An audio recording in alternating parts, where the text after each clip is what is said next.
O Não, com Ibovespa, ele certeza. tinha esses três alvos, e atingiu o terceiro.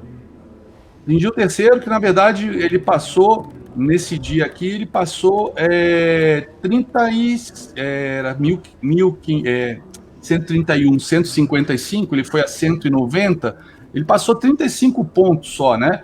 No intraday. No gráfico diário parece que cravou, mas quando a gente fala de 131 mil pontos, realmente 35 pontos não é nada, é desprezível. Então, ele cravou exatamente essa projeção de FIBO que ela está projetada aqui desde abril também.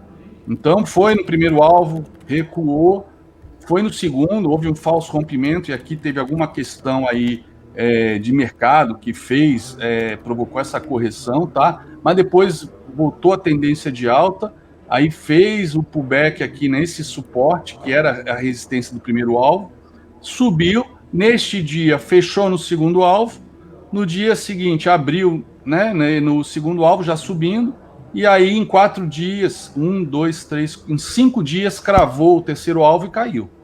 Agora a tendência ainda é de alta, né? Mas esses padrões, né, a gente espera sempre numa tendência que, por exemplo, essa média que é a mais clássica da análise técnica, a média de 20 períodos, que representaria, né, uma média móvel aí de um mês de pregão, um mês corrido, né, ou seja, cerca de 20, 21 pregões, que são os dias úteis.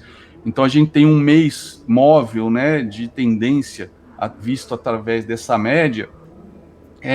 Em tendências de alta ou de baixa, a expectativa é que sempre que chegue na média, que haja um recuo até a média, haja a impulsão para volta, para retomar a tendência. A gente até teve 2 dias de alta, né, teve um dia ainda um pouco indefinido aqui junto à média, depois na sequência um dia de alta, mas a expectativa que era que essa alta retomasse ontem foi frustrada. E detalhe, foi um dia de fortes altas na Bolsa Americana, depois do discurso do Jerome Powell, realmente dizendo que o foco continua sendo a geração de emprego. Esse é um dos mandatos do Fed, geração de emprego, levar os Estados Unidos ao pleno emprego, que ele ainda está longe disso, longe do pleno emprego que estava antes da pandemia, né? Em um mês,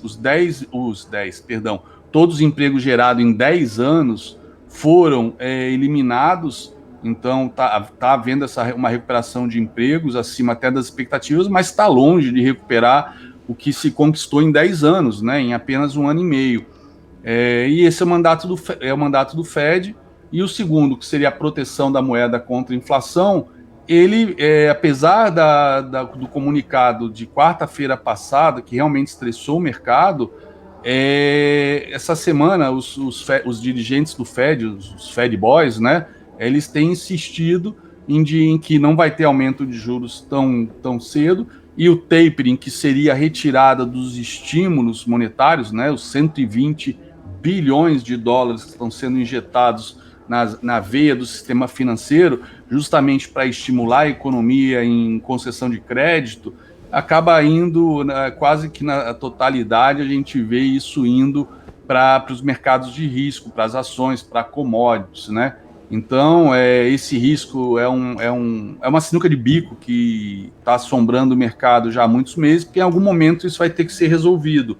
E o mercado, pela ata do Fed, achou que seria o tapering, que é a retirada dos estímulos, pelo menos esses 120 bilhões, começariam a ser retirados em breve. Apesar deles não terem dado uma data, deixaram essa sinalização. Mas de segunda para cá, eles estão realmente... eles viram que assustou o mercado, estão na sinuca de bico e deram uma espécie de meia volta a volver para dizer que não vai ter tapering tão cedo, e que quando tiver não vai ser aquele tapering que eles começaram a fazer em 2015, 2016, depois aí dos vários anos de injeção de dinheiro através de quantitative easing após o crash de 2008. Então a gente não surfou esse otimismo lá das bolsas lá de fora. Então esse padrão aqui que está fazendo junto à média, né, já que ele não deu... Aqui, por exemplo, ele rompeu a média, mas logo depois voltou para cima da média e acelerou. Aqui ele veio na média e acelerou. Então esse é o padrão de uma tendência de alta. Aqui ele andando, correndo junto à média, né, sugere a possibilidade disso aqui ser perdido e aí essa média ser rompida, né? Hoje fechou na média, a média de 20, ser rompido para baixo para vir testar tanto essa linha de tendência azul aqui, desse último movimento altista, depois que a gente corrigiu até os 107 mil pontos, como ele poder vir aqui, né, no primeiro alvo de Fibo, né, que ele passou reto, sem fazer nenhum teste, ele rompeu e foi, ele não veio testar, como por exemplo aqui no primeiro alvo que ele rompeu e testou. Né? O primeiro rompimento acabou sendo frustrado por, agora eu já não me recordo, algum estresse no mercado neste dia aqui, 17 de maio, mas o estresse foi passageiro, provavelmente foi alguma coisa ligada aí também ao Copom ou FONC, Fed, provavelmente, para uma correção desse tamanho, mas depois que rompeu, testou e foi embora. E agora a gente deve vir testar aqui embaixo, tá? Então esse cenário é o cenário aí de curto prazo pro Ibov. Cenários de alta, eu vejo muita gente falando de 150 mil pontos. Eu tenho uma outra dinâmica possível, caso rompa aqui o terceiro alvo, que seria então a projeção dessa perna inteira de baixa. Então, que ela inclusive, né, o mercado furou aqui, ele estava nessa dinâmica desta perna de baixa para cima, e aí ele acabou batendo, tinha o terceiro alvo e segurou exatamente no que seria o primeiro alvo, que passou batido, passou reto aqui, segurou e foi perdido. E repare que nesses últimos 3 dias, nessa semana, ele está servindo de resistência, né?